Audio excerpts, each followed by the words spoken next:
Stepstone presenting Vira, truly independent AI homes, 0% no other charges. போரூருக்கே இது புதுசு. at Kattupakkam Porur. தமிழக வெற்றிக் கழகமும் பாண்டிச்சேரியில் இருக்கக்கூடிய என்ஆர் காங்கிரஸும் வருகிற சட்டமன்ற தேர்தலில் கூட்டணி வைக்க வாய்ப்பு இருக்கு அப்படிங்கிறதுல பல செய்திகள் வெளிவருது. பாண்டிச்சேரி அரசியலுக்குள்ள தாவேக்கா போயிடுன்ற ஒரு அச்சம் ஏற்படுத்தியிருக்கு இல்லையா? இதுதான் தாவேக்காவுடைய இந்த ஷார்ட் டேர்ம்ல இருக்கக்கூடிய ஒரு பெரிய growth-ஆ பார்க்குறோம். தாவேக்காவுடைய வளர்ச்சி அபரிமிதமா இருக்கு. அந்த வளர்ச்சி இந்த மாதிரி பொலிட்டிக்கல் பார்ட்டிஸ்க்கு பல இடங்களில் பலவிதமான அச்சுறுத்தல்களையும் மீடியாக்களுக்கு பலவிதமான கணக்குகளையும் தாவேக்காவில் இருந்து விலகிய வைஷ்ணவி அவர்கள் திமுகவில் ஐக்கியமாயிருக்காங்க. இது தொண்டர்களின் குமுறல் மட்டும் கிடையாதுங்க. இதுதான் இன்னைக்கு தமிழகத்தில் இருக்கக்கூடிய ஆட்சியோடைய லட்சணம். தாவேக்கால இருந்து போன வைஷ்ணவின்னு குறிப்பிடுறீங்க. நான் எப்படி குறிப்பிடுறேன்னா, திமுகல இருந்து தாவேக்காக்கு தாவேக்காக்கு டீஃபேம் பண்ண ட்ரை பண்ணிட்டு திரும்ப திமுகக்குள்ள போயிருக்கிற வைஷ்ணவின்னு தான் நான் சொல்வேன். செந்தில் பாலாஜி கையை பிடிச்சி கூட்டு போய் துணை முதல்வர் பக்கத்தில் நிற்க வச்சு போட்டோ எடுக்கிறாருன்னா, கட்சியில அவரை சந்திக்கணும்னு கேட்டுக்கிட்டு இருக்கிற எவ்வளோ பேருக்கு இன்னும் டைம் கொடுக்கல. இது அந்த கட்சியில் இருக்கக்கூடிய மற்ற இளைஞர்களுக்கோ இல்லை இத்தனை வருஷமா உழைக்கிறவங்களுக்கோ என்ன மெசேஜ் கொடுக்குது? இங்க இருக்காதீங்கன்ற மெசேஜ் கொடுக்கல.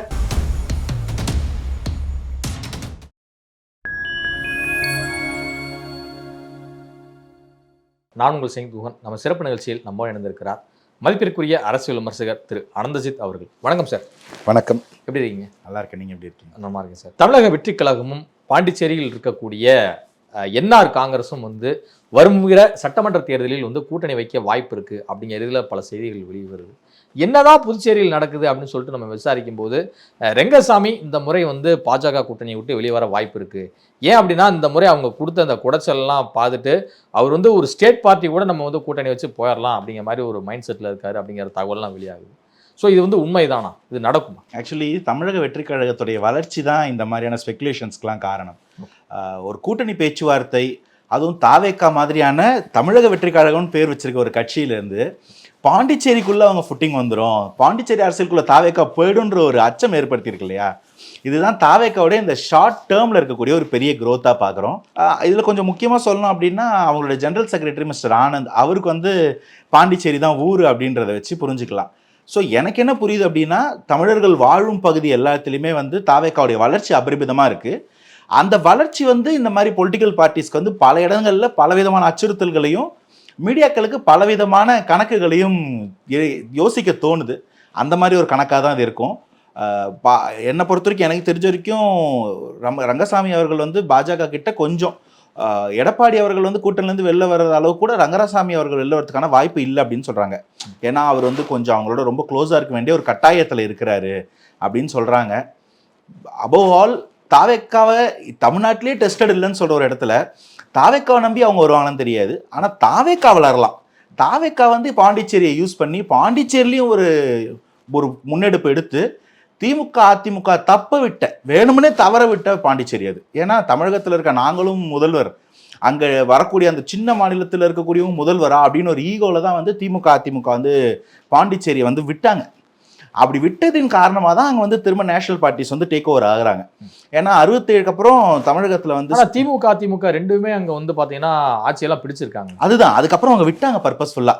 ஏன்னா தமிழகம் மாதிரியான ஒரு பெரிய மாநிலத்தை, ஒரு காஸ்ட்லி ஒரு ரிச்சஸ்ட் மாநிலத்தை ஹேண்டில் பண்ணிட்டு இருக்கும்போது ஒரு எம்பி தொகுதி மட்டும் இருக்கக்கூடிய ஒரு மாநிலமாக ஒரு யூனியன் டெரிட்டரியை நம்ம எதுக்கு ஹோல்ட் பண்ணணும்? இந்த கட்சியை எப்படி அங்கே ஈக்குவலாக கொடுக்க முடியும்? இப்போ ஃபார் எக்ஸாம்பிள், நீங்கள் ஜெயலலிதா அம்மையார் அதிமுக முதல்வர் தமிழகத்தில் இருக்காங்க போது அங்கே யாரோ ஒருத்தர் கொடுத்தாக்க ஈக்குவல் ஸ்டேட்டஸ் ஆகி போகுது இல்லையா? அது கட்சிக்கு குந்தகமாக இருக்கும் அப்படின்றது தான் திமுக அதிமுக நிலையாக இருந்துச்சு. அதனால தான் பாண்டிச்சேரியை அவங்க இழந்தாங்க. இன்னைக்கு அவங்க இந்திய அளவில் பார்த்தீங்கன்னா எண்ணிக்கை அளவுன்னு பார்க்கும்போது தமிழ்நாடும் பாண்டிச்சேரியும் ஒரு கட்சி தான் ஆட்சி செய்யுது அப்படின்னா அது ரெண்டு மாநிலமாக எனக்கு கருதப்படும்.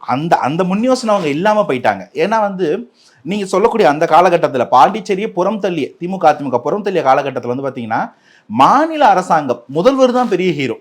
அன்னைக்கு மத்தியில் இருந்த கவர்மெண்ட் இவங்களுக்கு அசஸ் பண்ணுற மாதிரி ஒரு கவர்மெண்ட்டாக தான் பார்க்கப்பட்டது. ரொம்ப கரெக்டாக சொல்லணும்னா, இந்திரா காந்தி அம்மையாருக்கு அப்புறமே நரேந்திர மோடி வர்ற வரைக்குமே பார்த்தீங்கன்னா இப்படி தான் நிலைமை. ஸ்டேட்டில் இருக்கவங்க தான் ஹீரோ. மோடி அவர்களோட பிரவேசத்துக்கு அப்புறமா தான் யூனியன் கவர்மெண்ட் தான் பெரிய பவர்ன்றதெல்லாம் அவங்க காமிக்க ஆரம்பிக்கிறாங்க, இந்திரா காந்தி அம்மையார் மாதிரி. ஸோ இது என்ன ஆகுதுன்னா, இந்த கேப்பில் இவங்க எல்லாருமே ஒரு ஸ்டேட்டை ஹோல்ட் பண்ணுறது, அந்த ஸ்டேட்டுக்குள்ளே எப்படி பவரை தக்க வச்சுக்கிறது, கட்சி எப்படி காப்பாற்றுறது, நம்மளுடைய ஆதரவு எப்படி மத்தியில் ஆட்சி அமைக்கிறதுன்ற மைண்ட் செட்டுக்குள்ளே போயிட்டாங்க.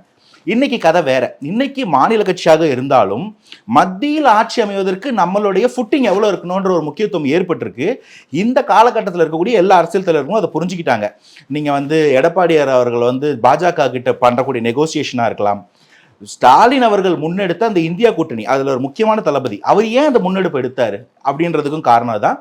இன்னைக்கு உருவாகக்கூட தாவேக்காவும் அதை புரிஞ்சுக்கிட்டு பாண்டிச்சேரியை கையகப்படுத்துறதுக்கான வழிவகைகள் இருக்கும் அப்படின்னு பார்க்கலாம். இதுக்கு முன்னாடி கொஞ்சம் முன்னாடி வந்த ஒரு எக்ஸாம்பிள் தான் ஆம் ஆத்மி. டெல்லியை கேப்சர் பண்ணதுக்கு அப்புறமா அவங்க ஹரியானா பஞ்சாப்லாம் ட்ரை பண்ணுறாங்க இல்லைங்களா, அது வந்து இன்னொரு கிளாசிக்கல் எக்ஸாம்பிள். ஸ்டேட் பார்ட்டிஸாக இருக்கக்கூடாது, ரீஜனல் பார்ட்டிஸாவது மாறணும் அப்படின்ற ஒரு நிலைப்பாடு இது வந்தால் மட்டும்தான் இந்த நாட்டோட ஃபெடரலிசம் காப்பாற்றப்படும். இல்லாட்டி கூட்டாட்சி முடிஞ்சு ஒரே நாடாக மாறிடும். இது இந்த மாநிலங்களுக்குரிய சுயாட்சி இல்லாமல் போயிடும்ன்ற ஒரு விமர்சனத்தை ஏற்கனவே பாஜக மேலே வைக்கிறாங்க. அதற்கான ஒரு முன்னெடுப்பா இது ஒரு அரசியல் பரிணாம வளர்ச்சியாக தான் நம்ம பார்க்கணும். இப்போ புஷி ஆனந்த் அவர்களும் சரி, முதலமைச்சர் ரெங்கசாமி அவர்களும் சரி, பாண்டிச்சேரியில் அவங்க ஒரு நல்ல நண்பர்களாக இருக்கிறத வந்து பார்க்குறோம். ஸோ அப்படி பார்க்கும்போது எதிர்கால கூட்டணிக்கு இதெல்லாம் வந்து இந்த ஃப்ரெண்ட்ஷிப்லாம் ஒரு அச்சாரம் இடம் இல்லையா?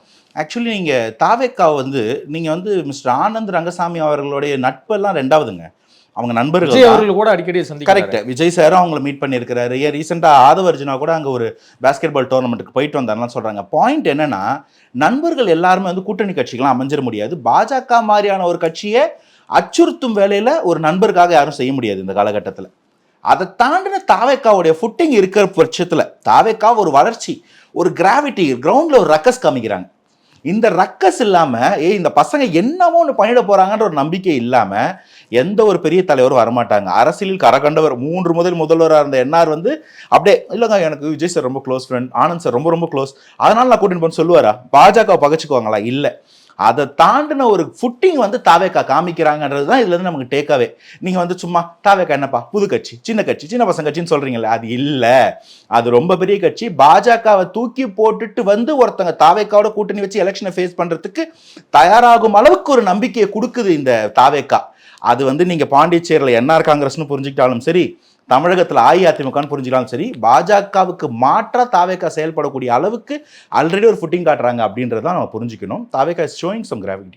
நீங்கள் குறிப்பிட்டது போல இப்போ ஆம் ஆத்மி வந்து டெல்லியை ஃபர்ஸ்ட் கைப்பற்றினாங்க. டெல்லியை கைப்பற்றியதன் காரணமாக தொடர்ந்து 2-3 முறை ஜெயிச்ச உடனே தான் பஞ்சாப்லேயும் அவங்களுடைய அந்த வெற்றிங்கிறத எதிரொலிச்சது. ப்ளஸ் வந்து அதே சமயம் பஞ்சாப்லேயும் கடுமையாக உழைச்சாங்க. ஃபர்ஸ்ட் 4 எம்பி வந்தாங்க, அதன் பிறகு வந்து எதிர்க்கட்சி அந்தஸ்து, அதன் பிறகு தான் ஆட்சியை வந்து பிடிச்சாங்க. ஸோ அது போன்ற ஒரு மூவ் வந்து விஜய் அவர்கள் மூவ் பண்ண இது இருக்கிறாரா? ஃபர்ஸ்ட் பாண்டிச்சேரியை கைப்பற்றுவோம், அதன் பிறகு தமிழ்நாட்டையும் கொஞ்சம் டோட்டலாக வந்து கவர் பண்ணுவோம் அப்படிங்கிற மாதிரி. இல்லை, நான் ஆம் ஆத்மி ஏன்னா யூனியன் டெரிட்டரிக்கு வந்து பார்த்தீங்கன்னா அங்கே புதுச்சேரியில் 30 தொகுதி தானே வந்து இருக்கு. அதாவது நான் வந்து அரவிந்த் கெஜ்ரிவாலோட ஸ்டேச்சர் வேற. அவர் கட்சி ஆரம்பிக்கும் போது அவர் வந்து அந்த இந்தியா அகைன்ஸ்ட் கரப்ஷன்லேருந்து வராரு. அங்கே டெல்லியில் ஏன் அவங்க கால் பதிச்சாங்க அப்படின்னா அது சின்ன மாநிலம், அந்த இடத்துல ஊழல் கரையோடி போயிருந்தது. அவங்க ஷீலா தீக்ஷித்தை வந்து நீக்கணும், அந்த இடத்துல ஒரு போராட்டம் அறிவிக்கும் போது அந்த இடத்துல ஒரு சின்ன மாநிலத்தில் ஒர்க் பண்ணக்கூடிய வாய்ப்பு அதிகமாக இருந்துச்சு. இந்தியா ஃபுல்லாக ட்ரை பண்ணாலும் டெல்லி தான் வந்து கண்டியூசிவாக இருந்துச்சு. ஏன்னா சின்ன மாநிலம், மகன் 70 தொகுதி மட்டும்தான் அங்கே ஒர்க் பண்ண முடியும். அங்கே அவங்க ஒரு சின்ன க்ரோத் காமிக்கும் போது பஞ்சாபுக்கு ஏன் போனார் அப்படின்னா, பஞ்சாப் வந்து பிஜேபிக்கு ஆன்டி சென்டிமெண்ட் அதிகம். பஞ்சாப் எப்பயுமே வந்து பிஜேபிக்கு அகைன்ஸ்ட். எப்படி தமிழ்நாடு வந்து இங்க வந்து ஒரு ரெசிஸ்டன்ஸ் காமிக்குது, காங்கிரஸும் அகாலிதளமா அப்படிதான் இருக்கும். கரெக்ட். அந்த மாதிரி தான் அங்க ஒரு ரெசிஸ்டன்ஸ் காமிக்கும் போது காங்கிரஸையும் நீக்கிட்டா, ஏன்னா காங்கிரஸ் மேலே அவங்களுக்கு ஒரு எதிர்ப்பு எண்ணம் உண்டு. அவங்களும் தமிழ்நாடு மாதிரியே செயல்படக்கூடிய ஒரு மாநிலம், மாநில சுயாட்சி, நாங்க கன்வீனியன்ட்டா இருக்கோம், எங்களுக்குள்ள நீங்க யார் வந்து நேஷனல் ரூல்ஸை திணிக்கிறது, இங்க எப்படி நம்ம வந்து சுயமரியாதை பேசுறோமோ அவங்க அந்த மாதிரி அங்க வேற ஒன்று பேசுறாங்க. காலிஸ்தான் தனியா, அவங்க காலிஸ்தான் மூவ்மெண்ட்ன்றது வேற, அது ஒரு ரிபல். அவங்களுக்குரிய அந்த அவங்க ஏற்கனவே கொஞ்சம் நல்ல வசதியான ஒரு விவசாய மாநிலம். ஸோ அவங்களுக்குன்னு ஒரு சுயாட்சி ஒன்று இருக்கும், அதை அவங்க விட்டு கொடுக்க மாட்டாங்க மத்தியில் இருக்கக்கூடிய கட்சிகளுக்காக. ஸோ அந்த இடத்த அவங்க கேபிட்டலைஸ் பண்ண கதை வேற. நம்ம வந்து அதை கம்பேரிசன் லைட்டாக தான் வச்சோம், இது அது ஒன்றும் கிடையாது. இன்னைக்கு பார்த்தீங்கன்னா விஜய் வந்து பாண்டிச்சேரி மீன் பண்ணி தமிழகத்துக்கு ஆட்சி அமைக்க வரல, தமிழகத்திலேயே அவருக்கு இந்த அளவுக்கு ஒரு ஃபுட்டிங் இருக்கு. நீங்கள் இன்றைக்கி தமிழகத்தில் இருக்கக்கூடிய 38 மாவட்டம் 234 தொகுதி எடுத்தீங்கனாலும் விஜய்க்கு அந்த ஒரு பவர் இருக்குது. எங்கே போனாலும் அவருக்கு ஒரு ரெசிவன்ஸ் இருக்குது. அந்த ரிசப்ஷன் தான் வந்து பாண்டிச்சேரியில் எக்ஸ்டென்ஷனாக காமிக்குது. நீங்கள் பாண்டிச்சேரியை பார்க்கும்போது பாண்டிச்சேரி காரைக்காலில் இருக்கக்கூடியது எப்படி இருக்குன்னு பார்த்தீங்கன்னா ஓரளவுக்கு தமிழ்நாட்டோட சென்டிமெண்ட் தான் அங்கே இருக்கும். இப்போ நீங்கள் வந்து விஜய்க்கான ஒரு வரவேற்பு வந்து நீங்கள் ஆந்திராலேயோ தெலங்கானாலேயோ கேரளாலாம் அதிகபட்சமாக பார்க்க முடியும் போது பாண்டிச்சேரி வேற மாநிலம் இல்லை. நமக்கும் கேரளா ஆந்திராக்கெலாம் வந்து மொழியில் ஒரு வித்தியாசம் இருக்கும்போது பாண்டிச்சேரிக்கு அப்படி கிடையாது. பாண்டிச்சேரிக்கு யார் சூப்பர் ஸ்டார்? நீங்க ஆந்திரான்னு எடுத்தீங்கன்னா வேற ஒரு பேர் சொல்லலாம், ராம் சரணோ மகேஷ் பாபுவோ சொல்லலாம். கேரளான்னு எடுத்தீங்கன்னா மோகன்லாலோ இல்ல மம்முட்டியோ சொல்லலாம். பாண்டிச்சேரிக்கு யார் சூப்பர் ஸ்டார்? தமிழகத்தின் சூப்பர் ஸ்டார் தான் பாண்டிச்சேரிக்கு சூப்பர் ஸ்டார். ஸோ இங்க இருக்கக்கூடிய அதே கிராவிட்டி அங்க இருக்கும். இதோட நீட்சி தான் பாண்டிச்சேரி. பாண்டிச்சேரி எடுத்துக்கிட்டு தமிழ்நாட்டுக்கு வர மாட்டாங்க, தமிழ்நாட்டை எடுக்க போறாங்க. அதனோட ஸ்பில் ஓவர் சிந்தனது செதறதை வச்சு பாண்டிச்சேரியிலையும் ஒரு பெரிய ஓட் வரப்போகுது. அதை யார் கேபிட்டலைஸ் பண்ணிக்கிறன்றது தான் இப்போ போராட்டமா இருக்க போகுது. என்ஆர் காங்கிரஸ்க்கோ இல்லை மற்ற சில கட்சிகளுக்கோ. தாவேக்கா அங்கேயும் தனியா போட்டிட்டு அங்கேயும் ஒரு பெரிய ஒரு ஓட் மார்ஜினை பிரிப்பாங்களா, இல்லை தனியாவே சில சீட்ஸ் கேப்சர் பண்ணுவாங்களா அப்படின்னு பார்க்கணும். தமிழகத்தில் கம்பேர் பண்ணால் பாண்டிச்சேரியில் ஆட்சி பிடிக்கிறதுக்கு ஈஸி, அதனால மட்டும் அங்கே போக மாட்டாங்க, இங்கேயும் பண்ணுவாங்கன்னு நான் சொல்றேன். தாவேக்காவில் இருந்து விலகிய வைஷ்ணவி அவர்கள் திமுகவில் ஐக்கியமாயிருக்காங்க. ஐக்கியமான உடனே அவங்களுக்கான அந்த ஸ்பேஸ்லாம் வந்து திமுகவில் நிறைய அளிக்கப்படுது அப்படிங்கிற விமர்சனங்கள்லாம் வந்துச்சு. தற்போது திமுக தொண்டர்களே வந்து சோஷியல் மீடியாவில் வந்து பேசக்கூடிய அளவுக்கு வந்து இருக்குது. எப்படிங்க துணை முதலமைச்சர் அவர்களெல்லாம் போய் வந்து சந்திக்கிறாங்க? எத்தனையோ வருஷம் காலங்காலமாக அண்ணா அறிவாலயத்தை மிதிக்க எத்தனையோ தொண்டர்கள் வந்து கட்சிக்காக உழைக்கிறாங்க. அவங்களுக்கெல்லாம் அந்த ஒரு வாய்ப்பு கிடைக்காதான்னு சொல்லிட்டு எவ்வளோ பேர் இயங்கியிருக்காங்க. இவங்களுக்கு எப்படிங்க இவ்வளோ தூரம் அதிகாரமிக்க ஒரு இடத்துல எல்லாம் வந்து உடனே சந்திக்கக்கூடிய ஒரு வாய்ப்பெல்லாம் கிடைக்குது அப்படிங்கிற மாதிரிலாம் பேசுகிறாங்க. இது எப்படி புரிஞ்சுக்கணும்? இது தொண்டர்களின் குமுறல் மட்டும் கிடையாதுங்க. இதுதான் வந்து இன்னைக்கு தமிழகத்தில் இருக்கக்கூடிய ஆட்சியோடைய லட்சணம். நீங்க நிறைய பேர் வந்து பல கட்சிக்காரங்களை நீங்க விமர்சனம் பண்றதை பார்த்துருக்கலாம். இவங்க என்னப்பா ஒர்க் ஃப்ரம் ஹோம் பாலிடிக்ஸ் பண்றாங்க, சோஷியல் மீடியாவில் அரசியல் பண்றாங்கன்னு. உண்மையிலேயே ஒர்க் ஃப்ரம் ஹோம்ல பாலிடிக்ஸோ ஏன் ஆட்சி ரூலிங் பண்றது யாருன்னு கேட்டீங்கன்னா நம்மளுடைய துணை முதல்வர் உதயநிதி ஸ்டாலின் தான். ஏன்னா ஒரு குழந்தை, அந்த குழந்தைய நம்ம யாருன்னு சொல்லிட்டோம். நீங்க தாவேக்கால இருந்து போன வைஷ்ணவின்னு குறிப்பிடுறீங்க. நான் எப்படி குறிப்பிடுறேன்னா, திமுகல இருந்து தாவேக்காக்கு வந்து தாவேக்காக்கு டீஃபேம் பண்ண ட்ரை பண்ணிட்டு திரும்ப திமுகக்குள்ள போயிருக்கிற வைஷ்ணவி தான் நான் சொல்லுவேன். ஏன்னா அவங்களுடைய பரம்பரையா அவங்க திமுக காரங்கன்றாங்க. அப்ப அவங்க வந்து போனது ஒரு அஜெண்டா. அதனாலதான் அவங்களுக்கு வந்து அவ்வளவு ஒரு மீடியா அக்செப்டன்ஸ் கிடைச்சதோ. வச்சு ஒரு ஃபேம் வாங்கிட்டாங்க அப்படிங்க. டிவிக்கே வச்சு ஃபேம் அவங்க வாங்கிட்டாங்களோ இல்ல, வாங்க ட்ரை பண்ணாங்க. டிவிக்கேவை எப்படியாவது டீமீன் பண்ணணும், டிஃபேம் பண்ணணும். இங்க வந்து பாருங்க, பெண்களுக்கு வந்து மரியாதை இல்லை, இளைஞர்களுக்கு வாய்ப்பு இல்லை, முன்னுரிமை இல்லை, இப்படிலாம் ஒன்று கொளுத்தி போட்டா என்னமா ஒன்று ஆகும்னு ட்ரை பண்ணாங்க. இன்னொரு பாஜகலாம் விமர்சிச்சாங்க. ஆமா, அவங்க என்ன பண்ண, அவங்க நிறைய விமர்சனம் பண்ணாங்க. முதல் நாள் வந்து இளைஞர்களுக்கு இடம் இல்லைனாங்க, 3ஆம் நாள் பொண்ணுங்களுக்கு மரியாதை இல்லைனாங்க, 4ஆம் நாள் வந்து இங்க இப்படின்னாங்க, 5ஆம் நாள் வந்து திமுகவே பெட்டர்னாங்க. ஸோ அவங்க நாளுக்கு ஒன்று பேசுறவங்க. அதை பத்தி நம்ம சொல்றதுக்கு இல்லை. எந்த விமர்சனத்தின்னு எடுத்து பதில் சொல்லுவீங்க? அவங்களே ஒரு நிலையான விமர்சனம் வைக்க மாட்டாங்க. என் கேள்வி என்னன்னா, அந்த பாப்பா இங்கேருந்து எப்படி போயிட்டு திரும்ப வரும்போது இவ்வளோ மீடியா பிரசன்ஸ் கிடைச்சது?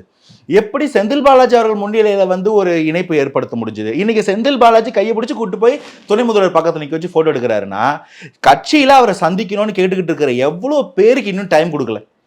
8 மாவட்டங்கள்ல இருந்து நிர்வாகிகள் வந்து ரெக்வஸ்ட் லெட்டர் எழுதி அவருக்கு அறிவாலயத்துக்கு அமிச்சு இன்னும் பதில் கடிதம் வராமல் வெயிட் பண்ணிட்டு இருக்காங்களா 1.5 வருஷத்துக்கு மேல.